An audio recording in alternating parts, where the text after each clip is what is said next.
যারা আল্লাহর পথে ফিরতে চান, যারা আল্লাহর প্রেমে পাগল হতে চান, আপনাদের জন্য বিশেষ মনোযোগ আমি আকর্ষণ করছি। আপনারা যারা এখানে এসেছেন, কেউ কিন্তু দুনিয়ার স্বার্থে আমরা আসিনি, সবাই কিন্তু রবের সন্তুষ্টি পাওয়ার জন্য এসেছে। আপনি একটু খেয়াল করে দেখেন, এখানে অনেক দলের মানুষ, অনেক মতের মানুষ, কিন্তু কি রে এক প্যান্ডেলের নিচে বসলা কেন? তোমরা তো ভিন্ন ভিন্ন দলের। বলে যে মতের পার্থক্য থাকতে পারে, চিন্তার পার্থক্য থাকতে পারে, আমরা তো সবাই এক আল্লাহর বান্দা, এক নবীর উম্মত, এক কোরআনের অনুসারী। তাহলে সমস্ত ভেদাভেদকে পিছনে ফেলেছি, মহাব্বতকে আমরা সামনে নিয়ে আজকের মাহফিলে চলে এসেছি। বলেন না সুবহানাল্লাহ। এবার আসুন, আমি আপনাদেরকে বেশিক্ষণ সময় বিরক্ত করব না, কিন্তু অল্প সময়। মনোযোগ আছে তো সবার? আচ্ছা, আমি আপনাদেরকে একটা প্রশ্ন করি, আপনারা একটু যার যেটা মন চায় উত্তর দিবেন। একদিকে আল্লাহ তাআলা আপনাকে 1 কোটি টাকা দিল, 10 কোটি টাকা দিল, সারা দুনিয়া দিল। অন্যদিকে আল্লাহ তাআলা বললেন আমি তোমাকে সারা জীবনের গুনাহকে মাফ করে দিব, অন্যদিকে দিবে। আপনি কোনটা নেবেন, 1 না 2?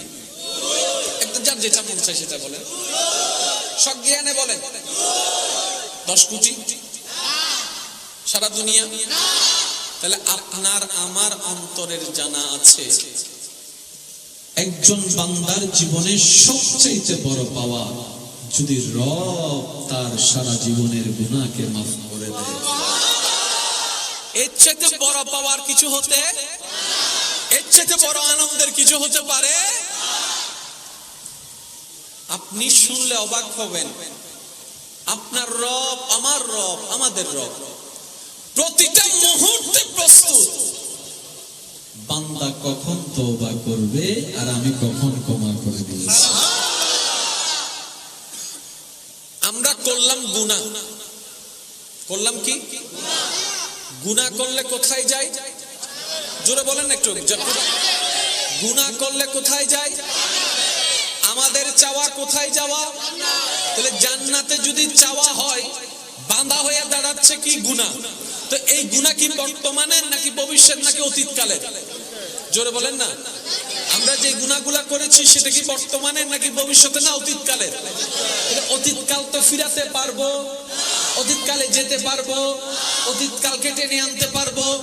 রব্বে করিম সেটা জানে, আমার বান্দা অতীত থেকে যখন বর্তমানে আসবে, অতীতে সে ফিরতে পারবে না, অতীতের বারে সে যেতে পারবে না, অতীতের সপ্তাহে সে যেতে পারবে না। এবার বান্দা বলে মওলা অতীত তো অতীত, আমি তো ফিরতে পারবো না, ভুল করেছি না বুঝে, এখন তো বুঝতে পেরেছি ভুল করেছি, অন্যায় করেছি, অপরাধ করেছি মওলা, এখন তো গুনাহ আমার জমে আছে। রব্বে করিম গুনাহ তো আমাকে জাহান্নামে নিয়ে যাবে মওলা, বুঝতে পারিনি, এখন কি করণীয়? রব্বে করিম বলে বান্দা তুমি না অতীতে যেতে পারবে না, কিন্তু তোমার রব চাইলে তো সব করতে পারে, তোমার রব চাইলে তো সব করতে পারে। বান্দা তুমি তো অতীত পাল্টাতে পারো না, কিন্তু তোমার রব চাইলে তো সবকিছু পাল্টাই দিতে পারে। তুমি একটা কাজ করো না। ও আল্লাহ কি করব? বলে যে তুমি রবের কাছে সারেন্ডার হও। মওলা কিভাবে সারেন্ডার হব? আল্লাহ পাক বলে তওবা করো, তওবা করো। তো তওবা মানে কি? তওবা মানে হচ্ছে ফিরে আসা, রিটার্ন করা, অর্থাৎ শয়তানের পথ থেকে ফিরে রবের পথের দিকে ফিরে আসা। এবার বান্দার মনের মধ্যে আকাঙ্ক্ষা জাগলো, আমার গুনার জন্য আমার অনুতপ্ত হওয়া দরকার, অনুশোচনা করা দরকার। এবার বান্দা আওয়াজ করে নয়, কোনো কিছুর মাধ্যমে নয়, মন থেকে নবী রাহমাতুল লিল আলামিনের মহব্বতকে সাথে নিয়ে আল্লাহর দরবারে বলল মাওলা আস্তাগফিরুল্লাহ, মাওলা তওবা করছি, গুনার কথা স্বীকার করছি, সারেন্ডার করছি, তোমার দরবারে আমি বড় একটা আসামি উপস্থিত হয়েছি। বান্দার বলাটা যেই দিন রবের দরবারে কবুল হয়ে যাবে, রব্বে করিম বলে ইন্নাল্লাহ ইয়াগফিরুয যুনুবা জামিয়া, বান্দারে তওবা করবি একবার, মুছে দিব তোর সারা জীবনের গুনাহ।